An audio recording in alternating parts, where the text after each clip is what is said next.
स्वागत है दोस्तों हमारी टॉकिंग बुक सीरीज में। हमारी आज की टॉकिंग बुक सीरीज की पुस्तक है नारी संवेदना। मृदुला सिन्हा के उपन्यासों के संदर्भ में इसकी लेखिका हैं डॉक्टर रमा पद्मजा वेदुला। अंचल की राजनीतिक धार्मिक स्थिति। आंचलिक उपन्यासकार अपने उपन्यास के लिए प्रदेश विशेष को ही नहीं चुनता बल्कि एक विशिष्ट कालखंड को भी चुनता है और प्रदेश विशेष में किसी विशिष्ट कालखंड को भी चुनता है। इसके अंतर्गत होने वाली राजनीतिक उथल पुथल तथा धार्मिक स्थिति का चित्रण करता है।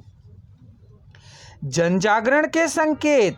अंचल विशेष की राजनीतिक, सामाजिक, धार्मिक स्थितियों का चित्रण करने के साथ साथ आंचलिक उपन्यासकार उन स्थितियों के प्रति जनता की प्रतिक्रिया और नए विचारों के संपर्क के कारण होने वाली उनकी चेतना का वर्णन करता है। हिंदी के आंचलिक उपन्यास। हिंदी में रेणु के महिला आंचल के प्रकाशित होने पर ही प्रयोग में आया। इससे पूर्व भी आंचलिक उपन्यास थे, उनमें त्रुटियां हो सकती थीं, पर आंचलिक उपन्यास का मुख्य तत्व अंचल विशेष के जनजीवन का समग्र चित्रण उनमें है। रेणु के उपन्यासों में आंचलिकता असंदिग्ध है। उपन्यास के पात्र और चरित्र चित्रण। उपन्यास मानव जीवन का दर्पण है। मानव जीवन की यथार्थता ही उपन्यास है, अतः पात्रों का चरित्र चित्रण ऐसा होना चाहिए जिससे उसके पीछे रहस्य और अंतर्गत होना चाहिए। वह देश काल के अनुसार भी अपेक्षित है। पात्रों में सजीवता, स्वाभाविकता और सहजता होनी चाहिए। वे ना तो अलौकिक प्रतीत हों ना असली।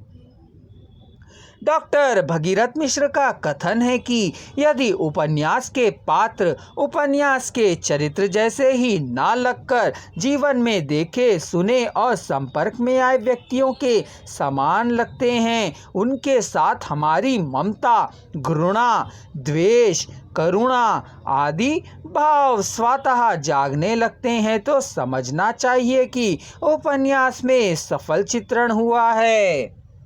चरितांकन की विधि।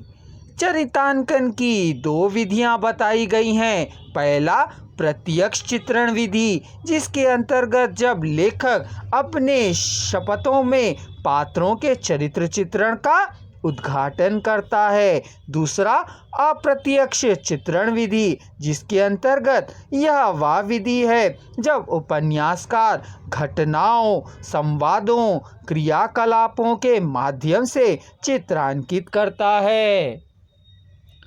पात्रों के प्रकार। पात्रों को 4 भागों में विभाजित किया जाता है। भयानक की दृष्टि से पात्र 2 प्रकार के होते हैं। पहला प्रधान और गौण। नायक, नायिका, सहनायक, सहनायिका प्रधान पात्र कहलाते हैं। ये मुख्य कथानक से संबंध रखते हैं। गौण पात्र कथानक को गति और मुख्य पात्रों के चरित्र को निखार एवं दीप्ति प्रदान करते हैं।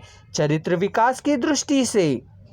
इस दृष्टि में पात्र 2 प्रकार के होते हैं, स्थिर और गतिशील। जो पात्र विविध घटनाओं एवं परिस्थितियों के मध्य अपरिवर्तन रहते हैं, वे स्थिर पात्र कहलाते हैं, और जो इनमें प्रभावित होकर गतिशील और परिवर्तित होते हैं, वे गतिशील कहलाते हैं। उद्देश्य की दृष्टि से। इस दृष्टि से पात्र आदर्शवादी और यथार्थवादी 2 प्रकार के होते हैं। श्रेष्ठ उपन्यासों में आदर्श और यथार्थ का समन्वय होता है। वर्ग की दृष्टि से यह 2 प्रकार के होते हैं, व्यक्ति पात्र और वर्ग प्रतिनिधि पात्र। अपनी व्यक्तिगत विशेषताओं से संयुक्त पात्र व्यक्तिगत पात्र कहलाते हैं। वर्ग के प्रतिनिधि पात्र उस वर्ग विशेष के विश्वासों, आस्थाओं तथा व्यवहारों के प्रतीक होते हैं।